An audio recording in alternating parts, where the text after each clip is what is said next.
नमस्कार, उत्तराखंड की खबरों के साथ मैं हूं मनोज मानस। खबरों का रुख करेंगे उससे पहले देख लेते हैं इस वक्त की अहम सुर्खियां। उत्तराखंड में कल आएंगे निकाय चुनाव के नतीजे। सुबह 8 बजे से शुरू होगी निकाय चुनाव में वोटों की गिनती। मतगणना की सभी तैयारियां पूरी।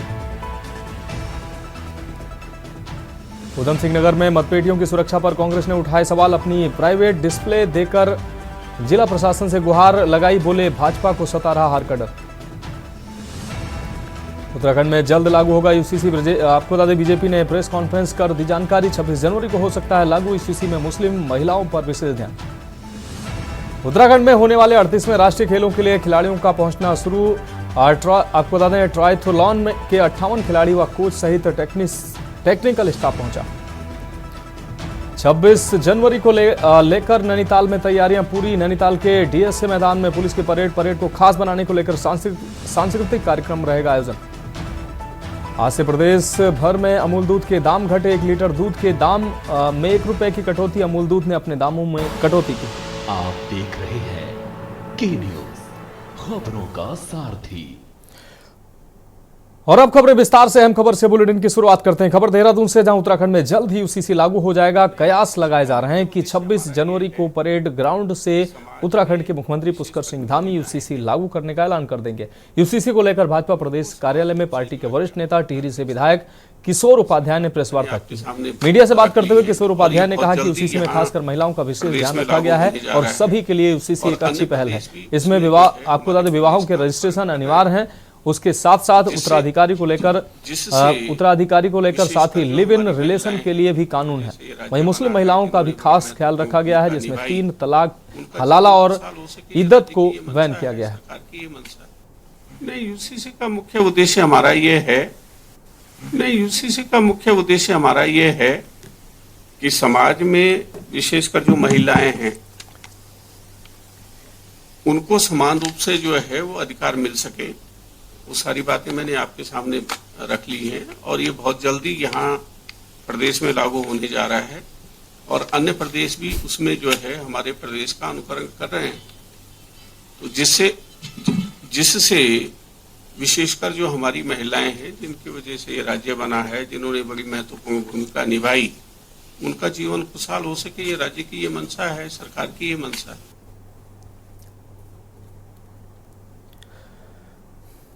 रुकेंगे अगली अहम खबर का। खबर देहरादून से है, जहां राष्ट्रीय खेलों का उद्घाटन करने के बाद प्रधानमंत्री नरेंद्र मोदी दोबारा फरवरी में उत्तराखंड आ सकते हैं। फरवरी में उनके शीतकालीन यात्रा का संदेश देने के लिए उत्तरकाशी में प्रवास का कार्यक्रम तैयार किया जा रहा है। मुख्यमंत्री पुष्कर सिंह धामी ने दिल्ली प्रवास के दौरान पीएम से शीतकालीन यात्रा पर आने का अनुरोध किया था। यही माना जा रहा है कि पीएम राष्ट्रीय खेलों का उद्घाटन करने जब उत्तराखंड आएंगे तो इस दौरान वह शीतकालीन यात्रा पर जाएंगे, लेकिन आधिकारिक सूत्रों के मुताबिक प्रधानमंत्री शीतकालीन यात्रा के लिए बाद में आएंगे।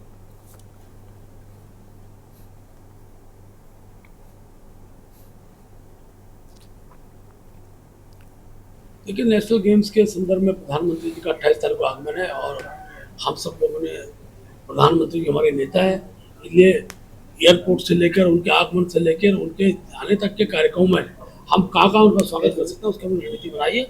ईश्वर की कृपा से तब तक हमारे परिणाम भी आ जाएंगे तो हमारे अनेकों जो नवनियुक्त नगर निगम के महापौर होंगे, पालिका अध्यक्ष होंगे, उनसे उनकी भेंट हो जाए, ऐसा हम आग्रह प्रधानमंत्री कार्यालय से कर रहे हैं। तो एक अच्छा और सुंदर कार्यक्रम और उनके स्वागत का कार्यक्रम उत्तराखंड के अंदर होगा। रुकेंगे अगली अहम खबर का। उत्तराखंड में शहर की सरकार चुनने के लिए मतदान पूरा हो चुका है। कल यानी 25 जनवरी को मतदान की काउंटिंग सुबह 8 बजे से शुरू हो जाएगी। देहरादून की अगर बात करें तो यहां रेंजर्स ग्राउंड में मतपत्रों की काउंटिंग होगी। वहीं हर जिले में अलग अलग जगहों पर काउंटिंग की जाएगी। एक दिन पहले हुए मतदान में पूरे राज्य में कई जगह अव्यवस्थाओं का अंबार देखने को मिला। कई वोटर अपने नाम मतदाता सूची में न होने के कारण बैरंग लौट गए। पूरे राज्य में मतदाताओं में निकाय चुनाव के मतदान को लेकर उत्साह बना रहा। मतदान प्रक्रिया धीमी होने के कारण कई मतदाता अपना वोट नहीं दे पाए। निर्धारित समय 5 बजे के बाद भी कई वोटर लाइन लगाकर अपनी बारी का इंतजार करते नजर आए। करीब 1 साल तक प्रशासकों के हवाले रहे नगर निकायों में वोटिंग हो चुकी है। आपको बता दें कि उत्तराखंड के 11 नगर निगमों में मेयर के 72 प्रत्याशी मैदान में हैं।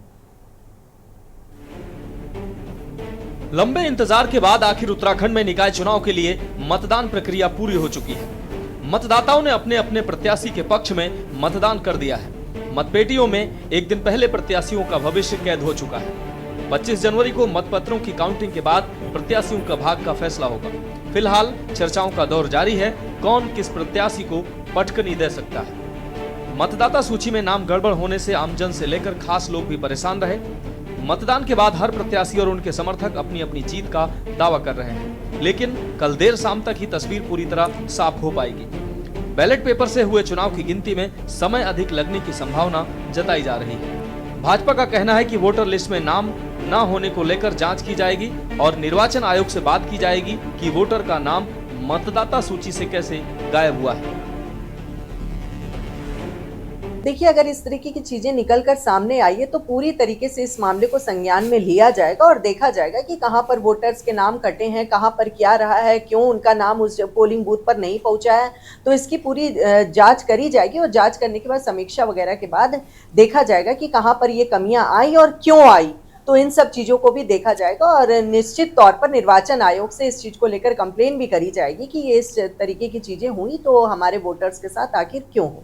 जो लहर थी, ये सारी जो कवायद हुई है इसी वजह से तो हुई है। जो वोटर लिस्ट से नाम बल्क में और चंक में गायब हुए हैं, मोहल्ले और गलियां साफ हो गई हैं, वो इसी वजह से तो हुई हैं। ये कारण क्या था? कारण यही था कि लहर एक तरफा कांग्रेस की थी। पूरे नगर निगम के चुनाव में कांग्रेस पार्टी अपना वर्चस्व कायम किए हुए थी और अंदर खाने कहीं ना कहीं भाजपाइयों को पता चल गया था कि उनका सुपड़ा साफ होने वाला है और ये 2027 का सेमीफाइनल था।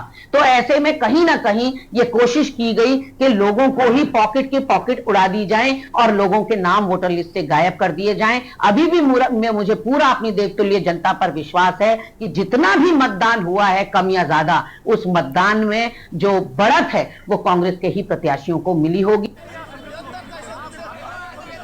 100 नगर निकायों के लिए 23 जनवरी को हुए मतदान में तमाम अव्यवस्थाओं का अंबार रहा। जगह जगह हंगामे की तस्वीरें निकाय चुनाव के मतदान के दौरान सामने आई हैं। वोटिंग के दौरान मतदाताओं में आक्रोश देखने को मिला। मतदाता सूची में नाम गायब होने या नाम गलत होने के कारण कई वोटर अपने मत का प्रयोग नहीं कर पाए। निकाय चुनाव में 1 साल की देरी के बाद भी राज्य निर्वाचन आयोग मतदाता सूची के खामियों को पूरी तरह ठीक करने में कहीं न कहीं कामयाब नहीं रहा। ऐसे में लोगों का आक्रोश देखने को मिल रहा है।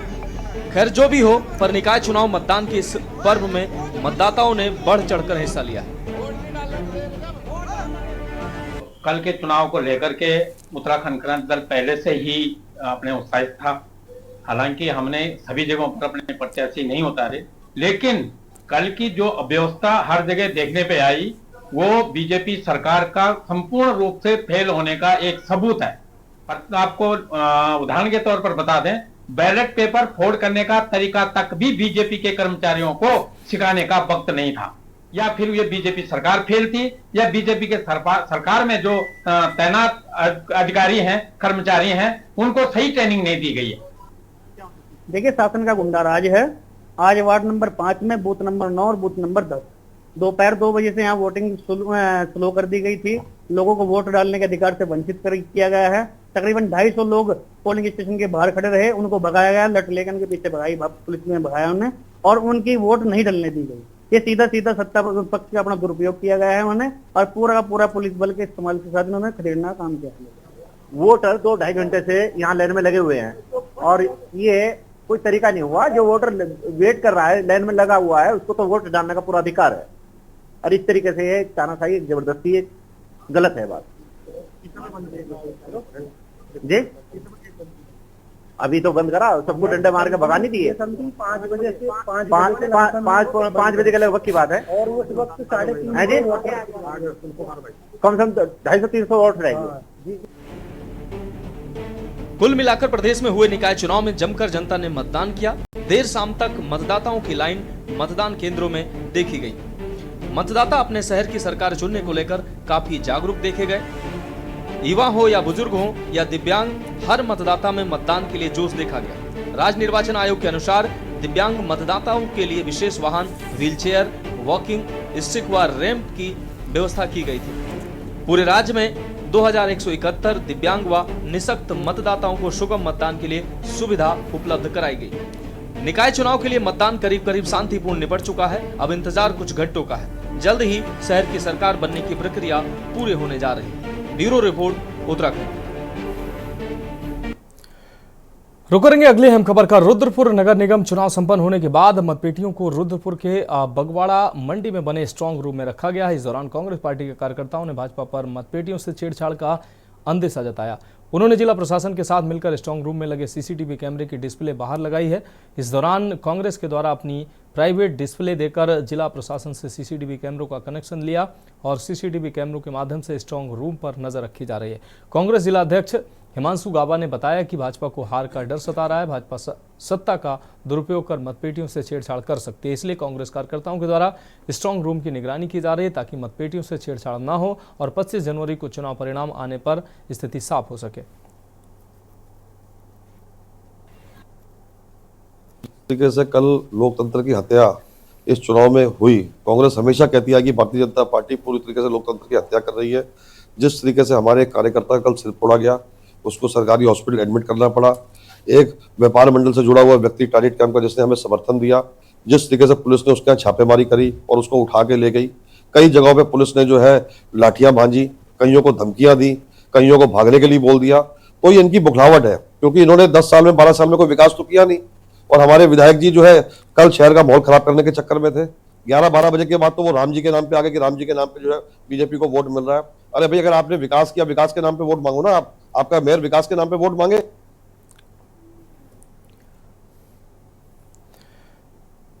रुक करेंगे अगली अहम खबर का। खबर लक्सर से, जहां मतदान के बाद प्रशासन निष्पक्ष और शांतिपूर्ण ढंग से मतगणना कराए जाने की तैयारियों में जुट गया है। लक्सर पालिका और सुल्तानपुर नगर पंचायत की मतगणना के लिए तहसील मुख्यालय पर बनाए गए मतगणना केंद्रों पर 25 जनवरी को सवेरे 8 बजे मतगणना शुरू होगी। लक्सर की मतगणना के लिए 4 टेबल बनाई गई हैं, तो वहीं सुल्तानपुर और नगर पंचायत की मतगणना के लिए 3 टेबल पर सुबह 8 बजे से मतगणना शुरू होगी। कल स्ट्रांग रूम सील होने के बाद अब हम जो हमारी काउंटिंग तैयारी जो कल 25 तारीख को होने जा रही है, उसमें हमारी तैयारी यहाँ पूर्ण हो गई है। सुरक्षा व्यवस्था में पुलिस ड्यूटी को लगा दिया गया है। साथ ही आज जो कार्य चल रहा है उसमें हमारे जो मतगणना एजेंट हैं, जो एजेंट रहेंगे, उनके पास जारी किए जा रहे हैं। टेबल की व्यवस्था हो चुकी है, जहाँ पर एजेंट खड़े होंगे वहां पर व्यवस्था हो चुकी है। सीसीटीवी कैमरा हर जगह लग चुके हैं। तो मेरे हिसाब से कल हम इसको सही तरीके से, निष्पक्ष तरीके से और शांतिपूर्वक तरीके से हम काउंटिंग को पूर्ण करा लेंगे। रुक करेंगे अगली अहम खबर का। हल्द्वानी में स्वराज आश्रम में प्रेस वार्ता करते हुए नेता प्रतिपक्ष यशपाल आर्य ने बड़ा आरोप लगाते हुए कहा कि बीते दिवस हुए मतदान में राज्य में 30% मतदाताओं के नाम मतदाता सूची से गायब हैं। उन्होंने कहा कि सरकार भाजपा और निर्वाचन आयोग की मिली भगत से यह बड़ा खेल हुआ है। उन्होंने कहा कि सरकार के लाख धन बल के प्रयासों के बावजूद भी इस बार कांग्रेस राज्य में बहुत बेहतर प्रदर्शन कर रही है, जिसकी शुरुआत हल्द्वानी नगर निगम से होगी। नेता प्रतिपक्ष यशपाल आर्य ने कहा कि धनबल और शराब बांटने के साथ ही सत्ता के दुरुपयोग में भाजपा ने कोई कमी नहीं छोड़ी है। उसके बावजूद मतदाता ने कांग्रेस के प्रति रुझान दिखाया है।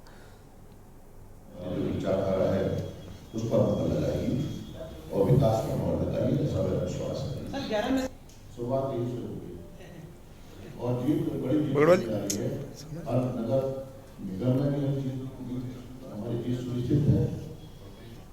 हमारे प्रत्याशी भारी जीत के साथ सुंदर आ रहे हैं। धनबल का, शराब का, पैसा, सब कुछ जो भी कर सकती है किया है इन्होंने, लेकिन उसके बावजूद भी मतदाताओं ने, आदरणीय मतदाताओं ने कांग्रेस के पक्ष में मतदान किया है और हम एक बेहतर स्थिति में है। और शाम तक बड़ा मतगणना और मतगणना, हाँ कल मतगणना है और हम कल मतगणना है वो प्रबंधन देगी और हमारी जो नीतियाँ हैं, हमारी जो विचारधारा है उस पर पता लगाएगी और विकास पर पता लगाएगी। ऐसा मेरा विश्वास है। शुरुआत यही से होगी और जीत बड़ी जीत है। हर नगर निगम में भी हम जीत होगी, हमारी जीत सुनिश्चित है। हमारे प्रत्याशी भारी जीत के साथ सुंदर आ रहे हैं। धनबल का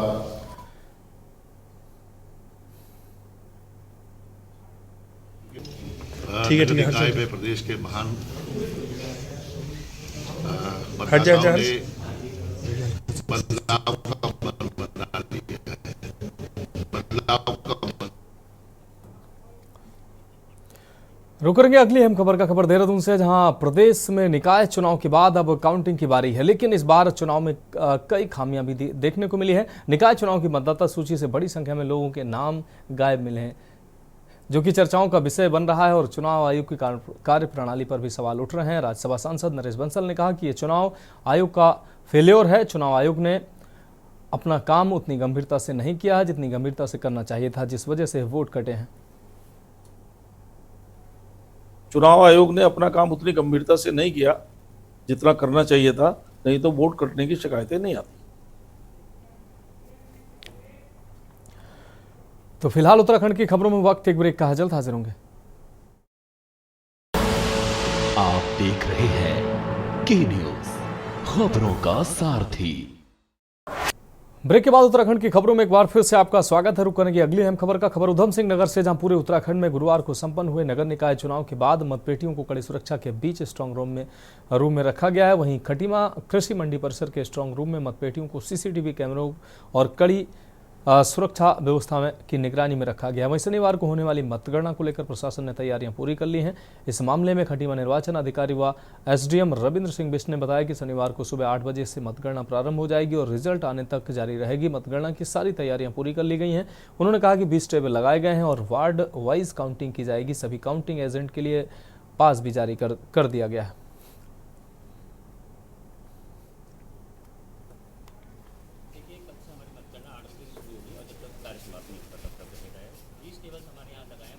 गिनती होगी और सभी देखिए कल से हमारी मतगणना 8 बजे से शुरू होगी और जब तक कार्य समाप्त नहीं होता तब तक रहेगा है। 20 टेबल्स हमारे यहाँ लगाए हैं, वार्ड वाइज यहाँ पर गिनती होगी और सभी काउंटिंग एजेंट्स को हम पास जारी कर रहे हैं उम्मीदवारों के जो काउंटिंग एजेंट्स हैं अध्यक्ष पद के लिए और सभासद पद के लिए। तो सब शांतिपूर्ण निकल रहा है, ऐसा मिला है। कब तक से परिणाम आने की संभावना है? देखिए तो डिपेंड करेगा, क्योंकि हम 8 बजे से शुरू करेंगे तो लगभग शाम 7-8 बजे तक। अगली खबर हल्द्वानी से है, जहां एमबी इंटर कॉलेज में स्थित मतगणना स्थल पर कल सुबह 8 बजे से हल्द्वानी नगर निगम, लालकुआं नगर पंचायत और कालाढूंगी नगर पालिका में अध्यक्ष, मेयर और प्रत्याशियों की वोटों की गिनती होगी। रिटर्निंग ऑफिसर एपी वाजपेयी ने बताया कि 6 राउंड में मतगणना होगी। 14 टेबल के हिसाब से ये मतगणना की जाएगी। सुबह 8 बजे से ये मतगणना सुबह शुरू होगी।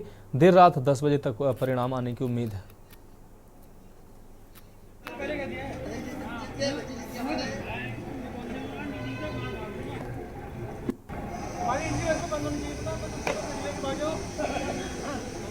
मतगणना के लिए 3 वेन्यू हैं, जिसमें से नगर निगम हल्द्वानी, काठगोदाम, लालकुआं और कालाढूंगी के लिए एमबी इंटर कॉलेज हल्द्वानी में मतगणना होनी है। रामनगर की मतगणना रामनगर, इसके अलावा भवाली, भीमताल, नैनीताल के लिए नैनीताल में स्थान निश्चित किया गया है। हल्द्वानी में खासकर जो नगर निगम है उसमें हमारे 4 काउंटिंग हॉल हैं। प्रत्येक हॉल में 14 मतगणना टेबल्स लगी हुई हैं।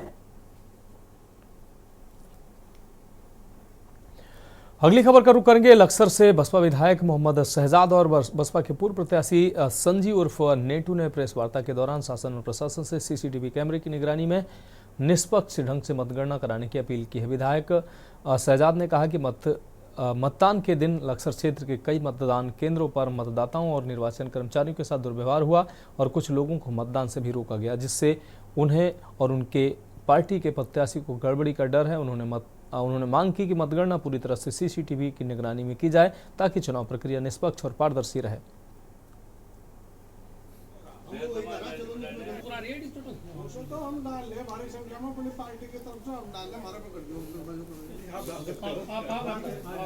मैं आप सबसे, आपके माध्यम से जनता तक भी ये संदेश पहुंचाना चाहता हूं, सबका प्यार, सबका आशीर्वाद, सबका सहयोग मुझे मिला।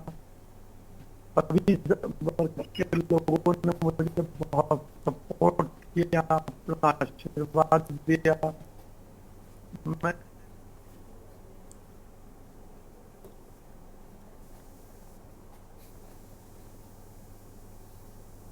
काफी चिंतित हूँ, परेशान हूँ और ऐसी भी अफवाहें चल रही हैं कल गणना में बेईमानी भी हो सकती है, कुछ न कुछ गड़बड़ होने की, मतलब इस तरह की अफवाहें हैं, कुछ न कुछ ऐसा हो सकता है।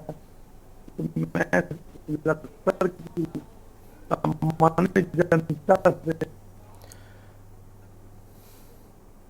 रुक करेंगे अगली खबर का। 26 जनवरी को लेकर नैनीताल जिले की पुलिस ने सभी तैयारियां पूरी कर ली हैं। गणतंत्र दिवस के मौके पर हर वर्ष की तरह इस बार भी नैनीताल के डीएसए मैदान में पुलिस की परेड होगी। इस बार परेड को खास बनाने को लेकर परेड के दौरान सांस्कृतिक कार्यक्रम का भी आयोजन किया जाएगा। गणतंत्र दिवस की परेड को लेकर पुलिस पिछले कई दिनों से नैनीताल में रिहर्सल कर रही है। आज पुलिस ने अपनी फाइनल रिहर्सल की है। इस परेड में रेगुलर पुलिस के अलावा ट्रैफिक, फायर और पीएससी व सीपीयू के जवान भी हिस्सा लेंगे। साथ ही गणतंत्र दिवस को लेकर शहर में विशेष सुरक्षा व्यवस्था की भी पुलिस की ओर से की गई है। एसएसपी ने बताया कि सुरक्षा को लेकर अलर्ट घोषित किया गया, जिसको देखते हुए पुलिस के द्वारा सुरक्षा के पुख्ता इंतजाम किए गए हैं।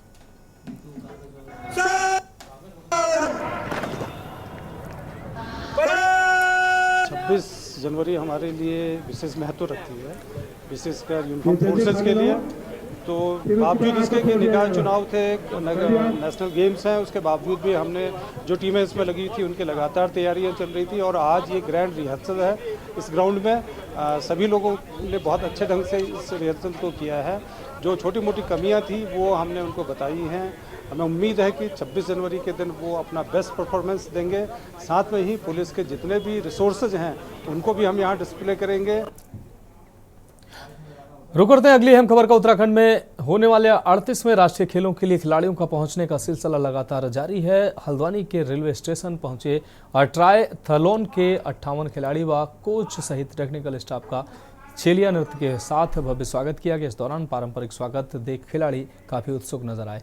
इस दौरान ट्रायथलॉन के खिलाड़ियों और कोच ने बताया कि वह गोवा नेशनल गेम्स के बाद अब उत्तराखंड के नेशनल गेम्स में हिस्सा लेने आए हैं और उनकी काफी लंबे समय से तैयारी चल रही है। ट्रायथलॉन गेम्स में साइकिलिंग, रेसिंग और स्विमिंग प्रतियोगिताएं होनी है।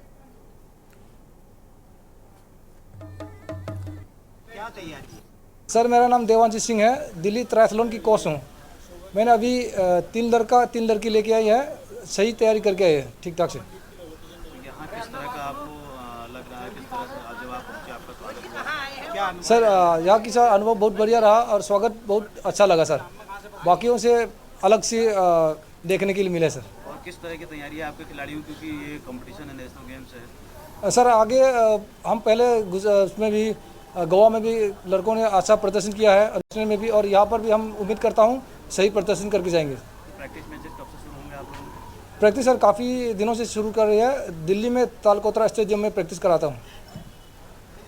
क्या आप खेलने जा रहे हैं? उत्तराखंड में कैसा लग रहा है? मैं बहुत अच्छा फील कर रही हूँ। उत्तराखंड में 2 स्पोर्ट्स में मैं हिस्सा ले रही हूँ, ट्रायथलॉन और मॉडर्न पेंटाथलॉन, और हम हरियाणा से हैं और अपना 100% देंगे। कैसी फीलिंग है? उत्तराखंड में कैसे वेलकम हुआ? अच्छा वेलकम हुआ।